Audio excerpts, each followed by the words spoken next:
عبدالستار ایدھی کہتے ہیں، جب میں چھوٹا تھا تو میری ماں مجھے اسکول کے لیے 2 آنے دیتی تھی، ایک میرے لیے، ایک کسی اور پہ خرچ کرنے کے لیے۔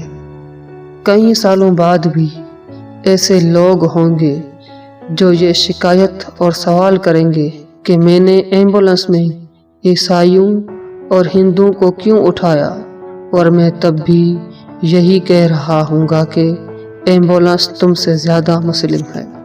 لوگ تعلیم یافتہ ہو گئے مگر انسان بننے میں ناکام ہو گئے۔ تمہیں اللہ کی بنائی ہر مخلوق کا خیال رکھنا ہے۔ میرا مقصد ہر اس شخص کی مدد کرنا ہے جو مشکل میں ہو۔ انسانیت کے دست کو حیران کر گیا، کہنا پڑے گا کہ واقعی احسان کر گیا۔ لوگوں کے کام آئیے تفریق کے بغیر، انسانیت یہی ہے وہ اعلان کر گیا۔